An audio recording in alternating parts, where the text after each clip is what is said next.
Welcome back to Nexus Tech. So, we've all gotten pretty good at telling AIs what to do, right? We give them a command, they spit something out. But what if we could go way beyond that? What if instead of just giving instructions, we could actually teach them how to think? Well, today that's exactly what we're diving into. The really advanced art of prompt engineering, where we're literally learning how to guide an AI to reason. And this is something that drives a lot of people crazy, right? You can ask an AI to write a beautiful Shakespearean sonnet, and it'll do it in seconds. But then you give it a simple logic puzzle, something a kid could figure out, and it just falls apart. So what's with that gap? Why the incredible creative skill on one hand and such fragile logic on the other? That's the core problem we're going to solve today. Okay, so here's our game plan. We're going to climb what I'm calling the ladder of reasoning. First, we'll break down the problem itself. Then, we'll see how we evolved prompting from simple chains to complex graphs. After that, we'll look at how this stuff actually works in the real world. And finally, we'll take a peek at what's coming next. Let's get into it. All right, section 1. For a long time, the thinking in AI was pretty simple. If you want a smarter AI, just build a bigger model. More data, more power.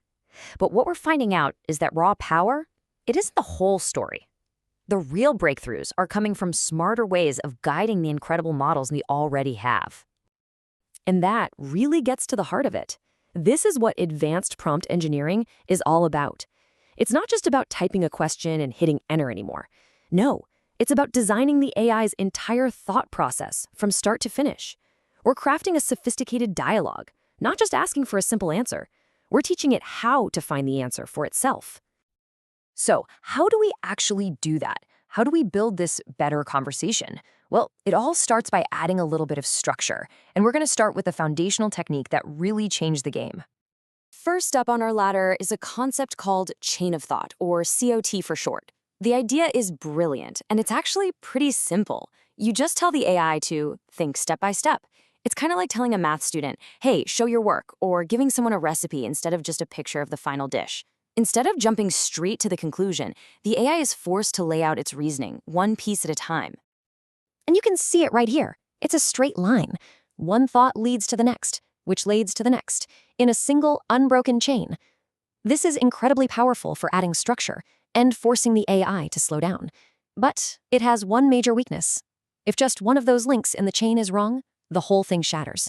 The final answer will be completely off. And this is where things get really cool. We move from that simple linear recipe to a detective's corkboard, with all the photos, notes, and strings connecting everything. Instead of following just one path, what if the AI could explore multiple ideas all at once? What if it could see which paths were dead ends, backtrack, and even combine clues from totally different lines of thinking? So that brings us to these two heavy hitters, tree of thought and graph of thought. Tree of thought, or TOT, lets the AI explore different lines of reasoning, like branches on a tree.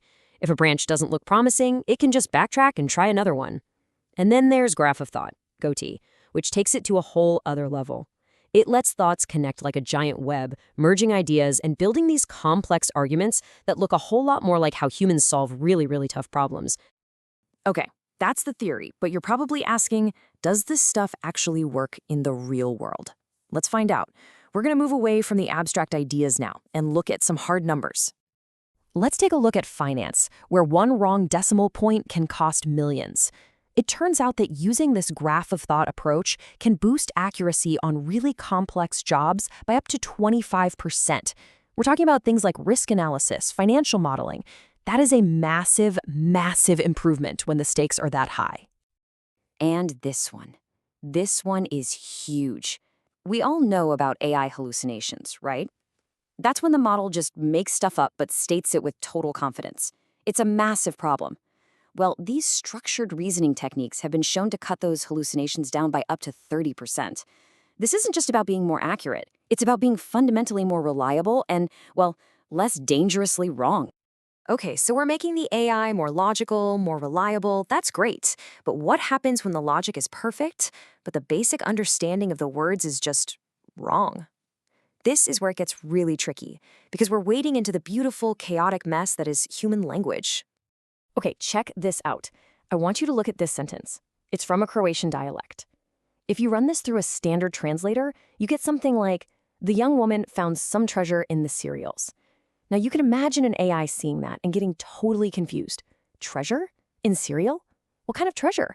A gold coin in their Cheerios? The reasoning is immediately derailed. And here is the kicker. In that specific dialect, the word blago doesn't mean treasure.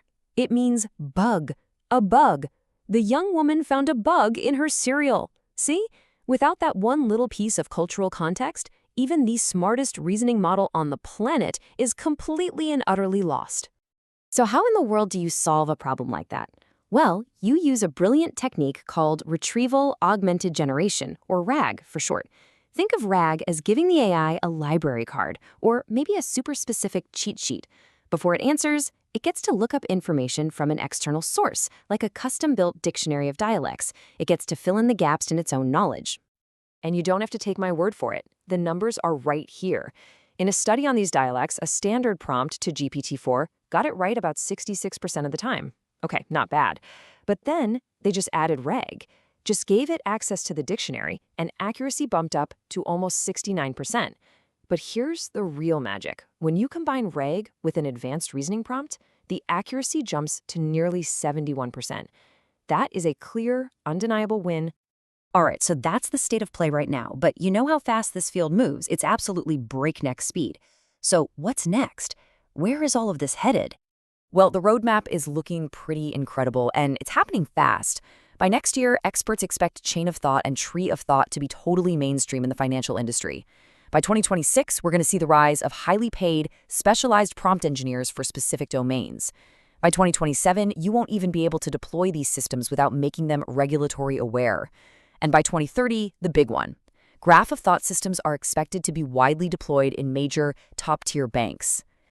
And the scale of this change, it's just massive. The projections suggest that by 2030, 80%, that's 4 out of 5, of the world's biggest banks will be running on graph of thought systems. In the real world, that means a process like M&A due diligence, which is incredibly slow and complex, could get almost 40% faster. That doesn't just speed things up, it fundamentally changes how business is done. As you can tell, this whole landscape is changing by the month, sometimes even by the week, and staying on top of it all is absolutely crucial. So if you want to keep up with these breakthroughs and really understand how they're going to shape our world, make sure you're subscribed to the Nexus Tech channel. We do the deep dives so you can stay ahead of the curve. Okay, let's wrap this up. What's the big takeaway here? The future of AI, the next big leap, isn't just about more data or bigger computers. It's about a fundamental shift, a shift from just giving instructions to having a real conversation. It's about moving from simple answers to structured, complex, and reliable reasoning. I mean, think about that for a second. We are building tools that can reason in ways that mirror and sometimes even go beyond our own abilities. And that leaves us with this huge, incredibly exciting question. Now that we're finally teaching machines how to truly think, what are the really big problems we should point them at? What are you going to solve? Thanks for watching.